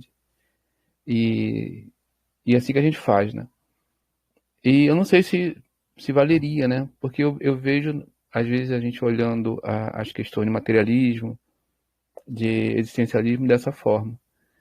Tem essa fase de você acredita que existe, depois você acha, não quero saber de nada, nada faz sentido e tal. E depois você tem que encarar, né? Você volta para dar ressaca e olha ali. É isso aí mesmo, só que agora eu tenho uma outra percepção disso. Então eu acho, é um negócio bobo, mas para mim assim fez todo sentido. Primeiro, o Papai Noel existe, depois, o Papai Noel não existe, por fim, o Papai Noel existe. Existe. Exato, correlato o exemplo. O Papai Noel é o humano, né? Primeiro o humano existe, depois o humano não existe, só existe o ser, depois o humano existe, mas com outro olhar. Sim, Tanto que tá tem essa coisa do correlacionado. ego, né? Nos meios, você falou tanto dos meios espiritualistas. A fase do Papai Noel não existe é essa, né? Eu não quero meu ego mais. Eu quero saber. Aí a gente fica disputando quem tem um ego menor, né? Tem muito isso nos grupos, né? Quem tem um ego menor, sei que. E no fundo, não, né? Só tá inflando, inflando. E aí fica nessa briga. Aí depois você cai na real é isso aí, é assim que é. É ser humano fulano, tudo funcionando ao mesmo tempo agora. E, e agora eu entendo que não tem como negar nada, né? As coisas existem, elas estão aí e vamos que vamos. Beleza, tem a ver sim. Pode ser as três fases do Papai Noel. Legal. Funciona. Valeu, Jorge. Vou para a Jéssica.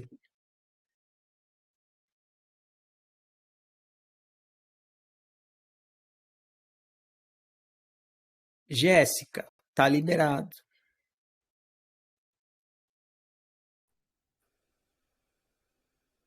Aí apareceu a Margarida. Vocês estão vendo? Eu não tô me vendo. Sim. Eu tô na TV. Tá. Vamos lá. Estão me ouvindo? Tá bem baixinho, Jéssica. Poxa. Se você puder melhorar para os seus colegas poder ouvir a sua pergunta. Vou gritar, tá me ouvindo? Agora eu ouvi melhor, Tá bom. mas ainda assim tá baixo. Deixa eu ver se eu acho algum fone aqui, enquanto eu falo. O que acontece? Eu queria saber se, tendo essa mentalidade materialista, eu consigo ir sem tantos. Sem me prejudicar tanto, talvez, para a fase psicológica, porque eu realmente tenho uma mentalidade materialista e não sei nem que caminho que eu preciso ir, assim, quer dizer, o caminho eu sei, eu só não sei como que é esse caminho, né? Para sair disso. Aí eu fiquei pensando, às vezes foi eu faço matemática, né? E aí falei, talvez tenha sido isso, eu não sei. É essa a pergunta. E aí tem mais outra, mas aí eu vou colocar no fone enquanto você me responde.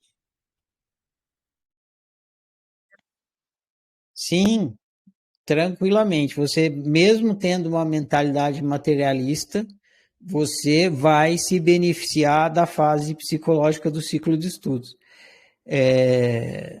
Eu disse isso para vocês antes de vocês começarem o ciclo de estudos. Eu vou repetir e vocês vão se recordar. Eu disse assim: o ciclo de estudos começa pela fase existencial. A fase existencial é uma fase complicada e talvez você não entenda nada, porque não é fácil de, assim, também não é difícil, mas é preciso praticar a autoobservação para ficar consciente existencialmente e vocês não têm prática. Então, pode acontecer e provavelmente acontecerá que você vai passar pela fase existencial e não vai entender nada, ou vai ter só algumas informações e não vai comprovar. Tenha paciência de suportar isso e atravessar a fase existencial, porque a fase psicológica e a fase da convivência vale a pena o esforço. Então, vocês devem recordar que eu falei isso. Então, estava dando um alerta para vocês que a fase existencial é muito importante, autoconhecimento. É à toa que a gente ficou 4 meses nela, leu 15 livros, mas, ainda assim, mesmo com a mentalidade psicológica, você se beneficiará da fase psicológica. Todas as psicologias são materialistas e, embora sejam materialistas, elas trazem benefícios para os seus praticantes. A mesma coisa com a fase existencial que a gente vai entrar agora. Respondi? Respondeu. Relembrou. Outra pergunta é, pensando nessa autoobservação, né, tenho tentado praticar, e aí eu me vi em algumas situações onde doía tanto olhar para aquilo. E aí eu quero mais experiências mesmo, assim, tipo, pelos seus 10 anos de oficina. É isso, né? Existem algumas coisas que... Porque eu me senti parada, assim, tipo, eu não consegui olhar... É um sofrimento tão grande, assim, tão genuíno, eu diria, que me mobilizou, assim, eu fiquei... E aí, isso já acontece, assim, você tem relatos de outros oficineiros que passam por isso, é normal? Não normal, né? Eu quero saber mais, talvez pensar numa estatística mesmo, será que eu tô muito fora dela? É isso.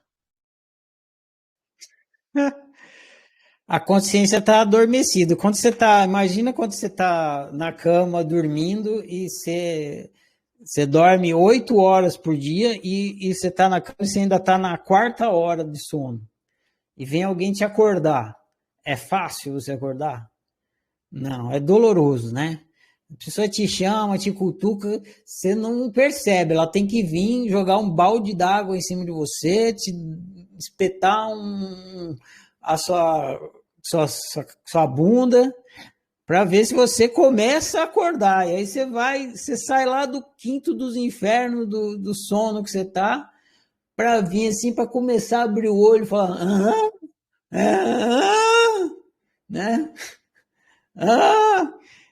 E aí a pessoa acorda que não sei o que. Você fala, como acorda? Acorda. Bom, e aí mesmo que quando você acorda, mesmo que você acorde, você ainda fica sonolento. É a mesma coisa. Então a consciência está dormindo profundamente. Então quando a gente está fazendo trabalho de despertar da consciência, tem toda essa dor aí de não querer acordar. É um movimento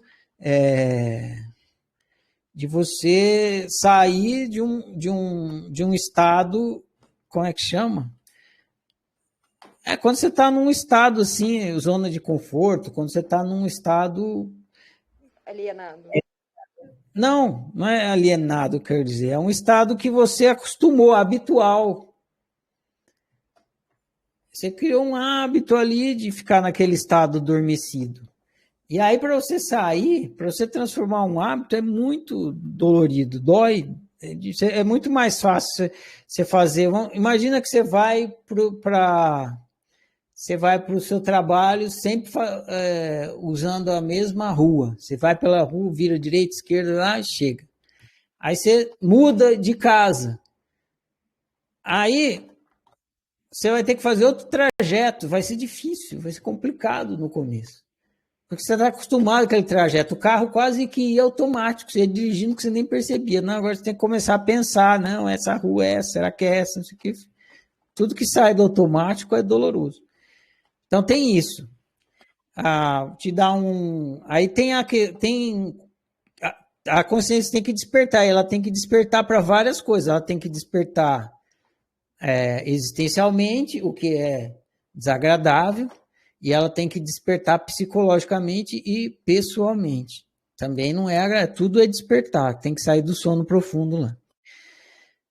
E aí, na hora que você encara certas coisas, você está tão acostumado com as outras coisas, você está tão assim, tá ruim, mas tá bom. Você conhece? Já ouviu esse termo? Tá ruim, mas tá bom? Então, é assim que a consciência tá. A consciência tá ruim, mas tá bom, porque ela tá acostumado com o ruim. Tem um amigo que chama de ofurô de cocô. Você tá lá no ofurô de cocô, tá fedendo, mas tá quentinho. Entendeu? Então a consciência está lá, tá ruim, mas tá bom, não mexe não. Se mexer, vai. Sabe aquela casa que tá toda zoada, só pingueira, pungando para todo lado, você fala: não, vamos arrumar isso aqui. Não mexe em nada, porque aí a casa vai desmoronar. Você vai mexer na torneira, depois vai ter que mexer na parede, vai ter que mexer na pia, você tem que mexer em tudo. Tá ruim, mas tá bom, deixa assim, tudo ruim assim, tudo mais ou menos, né? Então tem essas coisas que a consciência não quer ver. E dói.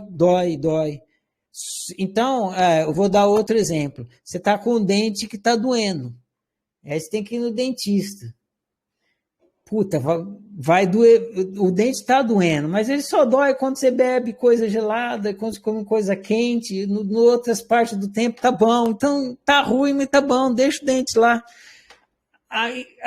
Mas quanto mais tempo você vai deixando, mais a cárie vai aumentando, né?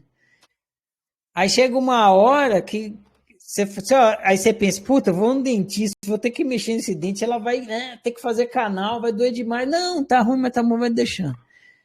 Mas chega uma hora que você tem que fazer, né? Você percebe que você tem que fazer. Não, vou ter que fazer uma reforma nessa casa aqui, porque não dá mais para viver assim, né? Tem uma hora que a casa é só remendo, não tem mais casa. É remendo em cima de remendo, em cima de remendo.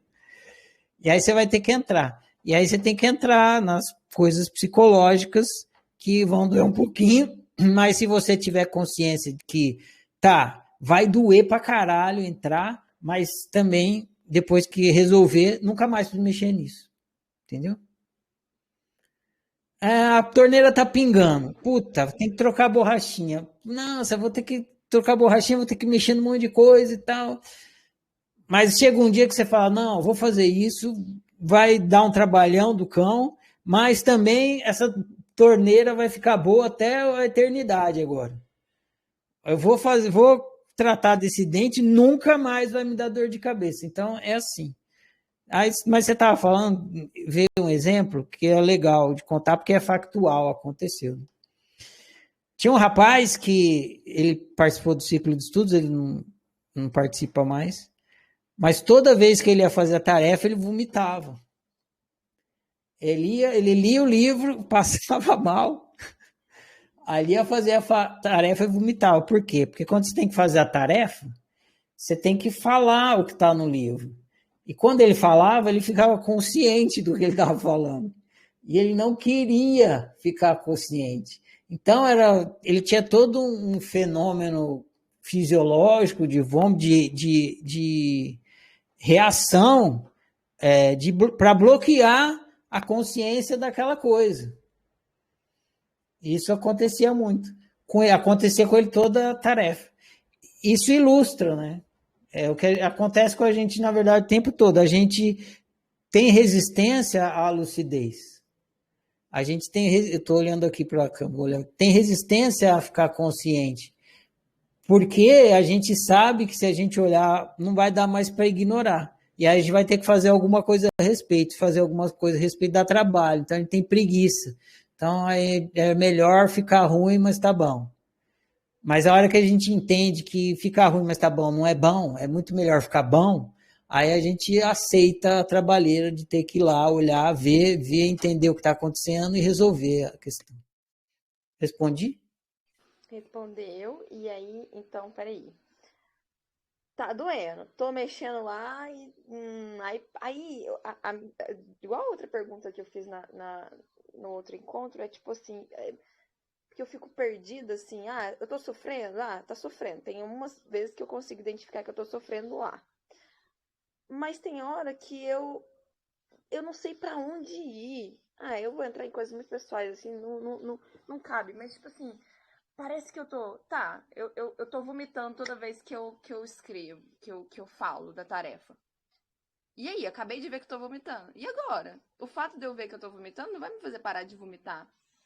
E aí eu fico um pouco aflita com essas coisas, assim. O fato de eu perceber que eu estou sofrendo sem perceber em alguns momentos, sabe? Eu percebo que eu tô sofrendo depois que eu sofri, que eu olho pra ela, nossa, eu tô sofrendo, nossa, que alívio não tá sofrendo disso.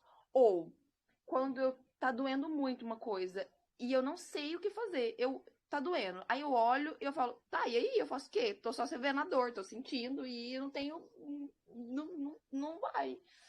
Então, o processo de olhar para isso e só olhar e ficar disposta, né, a fazer alguma coisa, já é o suficiente? Ou eu só vou saber se é o suficiente quando eu testar? Ou É um começo.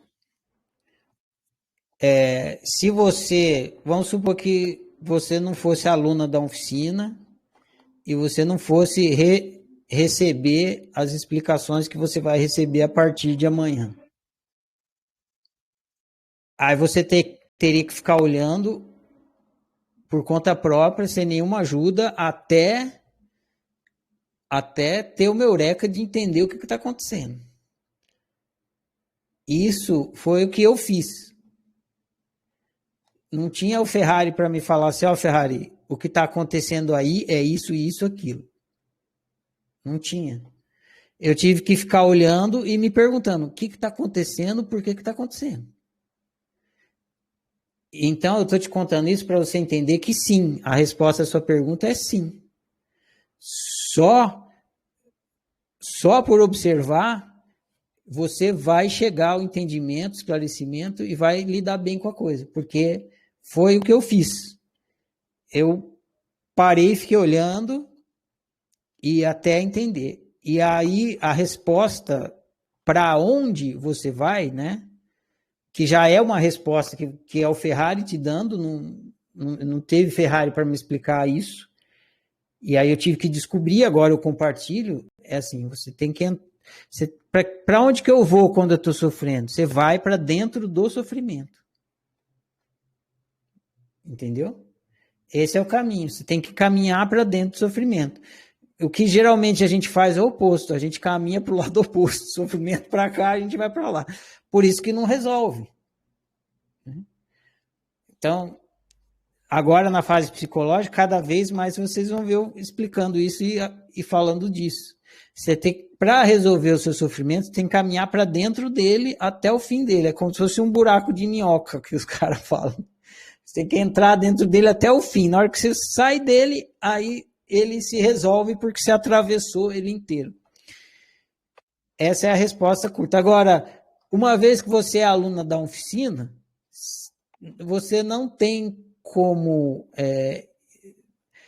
porque quando você está indo para dentro do sofrimento, tem coisas que você precisa observar no sofrimento que vão dar as dicas do esclarecimento do porquê ele está acontecendo e o que você deve fazer em relação àquilo. E essas coisas eu ainda não expliquei. Então, é natural que você esteja Falei certo agora, hein, seu William? É natural, é natural que você esteja, que o William corrigiu o meu português outro dia. É natural que você esteja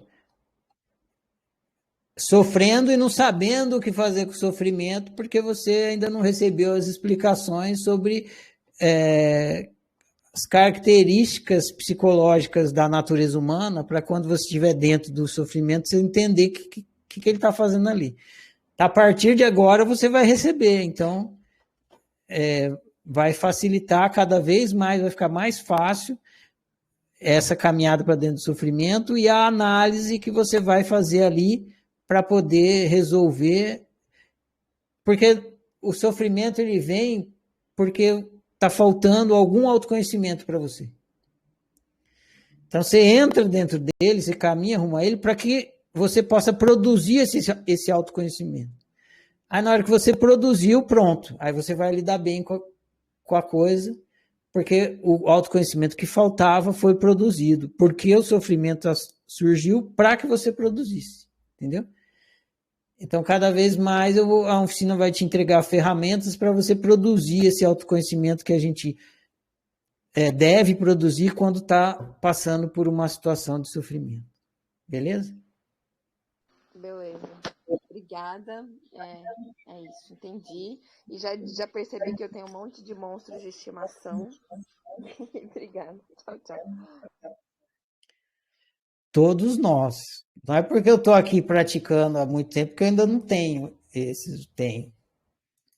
O lance é ficar cada vez mais esclarecido sobre isso. Muito bem, gente. Eu pretendo encerrar a conversa agora, a não ser que alguém tenha alguma pergunta que, sim, não posso ir embora antes de você me responder aqui, Ferrari. Não? Então tá. Eu vou então aqui fazer uma breve fechamento de fase existencial e abertura da fase psicológica. Como eu disse lá no começo, o motivo dessa fase existencial é a gente fazer o alicerce, não se constrói uma casa começando pelo telhado. O alicerce está feito. Quem praticou mais fez um alicerce menor, quem praticou menos fez um alicerce não tão bom. Claro que sem comparar um com o outro, cada um no seu processo, todos no nosso. Se você tem interesse em construir um alicerce melhor, ter um despertar existencial melhor, e dessa vez não foi, os livros ficam aí, os vídeos ficam aí, as conversas todas foram gravadas, então você pode usar todo esse material que tem aí para estudar novamente. Depois que a gente passa toda a fase existencial, que você volta e vê tudo de novo, faz mais sentido. O ano que vem tem um ciclo de estudos de novo, também é uma outra oportunidade. Então, aí, para quem teve eurecas existenciais aí, meus parabéns. Outro motivo era esse, né? Levar vocês da primeira montanha para a segunda. A primeira fase do ciclo de estudos é para isso. Para você sair da mentalidade materialista e despertar existencialmente. O material didático foi para isso. Todos os meus esforços de explicação foram para isso, para que você saísse da mentalidade materialista e despertasse existencialmente. Agora a gente vai para a terceira montanha, que é como se a gente voltasse para trás. Então, chegou lá no existencial, viu que não era nada e agora vai voltar aqui para entender o funcionamento psicológico humano, entender os nossos sistemas de crença, entender o nosso altruísmo, entender o desejo, entender o sofrimento, que é tudo isso que tem na parte psicológica. Vai esmiuçar o máximo possível tudo isso, para quando a gente estiver fazendo a observação, a autoobservação pessoal, a gente junto vai ter os ingredientes de consciência do funcionamento psicológico para entender o que está acontecendo no nosso caso, que é o que a gente vai ver lá no fim, quando terminar também a parte da convivência e começar a fase de prática. Enfim, eu dou por encerrado aqui o alicerce. O alicerce está feito. Agora a gente vai começar a construir as paredes. Então, a partir de amanhã, a gente vai começar a fase psicológica, vocês vão ler o livro Egoísmo, Outroísmo e Autoísmo. Se vocês acharam a fase existencial indigesta, vocês não têm ideia do que vem pela frente, porque a fase psicológica é muito, muito mais indigesta. Eu vou começar a contorcer o rim de vocês a cada livro aqui, dos equívocos psicológicos, para que a gente possa, então, se libertar da nossa mentalidade outroísta, que é o que provoca o nosso mal viver. Basicamente, na fase psicológica, a gente vai estudar o outroísmo e o funcionamento do outroísmo. Para isso, a gente precisa entender o funcionamento psicológico humano. Então, vocês vão começar lendo o livro Egoísmo, Outroísmo e Autoísmo para entender esses termos. O termo egoísmo não foi eu quem inventei, o termo outroísta foi, e o autoísta também. Então, eu vou explicar esses termos, os dois inventados, e vou falar do egoísmo também, que é muito importante para a gente poder seguir adiante. Esse livro é fundamental na fase psicológica. O que a oficina vai falar sobre o egoísmo é bastante polêmico, né? Indigesto e polêmico. Muita gente não consegue vai aceitar o que está lá. Mas é óbvio. Então, que fique óbvio para vocês, para que a gente possa, então, virar essa página que é muito importante para o bem viver e a autorrealização. É isso, meus caros companheiros. Uma boa viagem na parte psicológica. Estamos juntos lá na lousa durante toda a semana e prossigamos. Vou falar a declaração.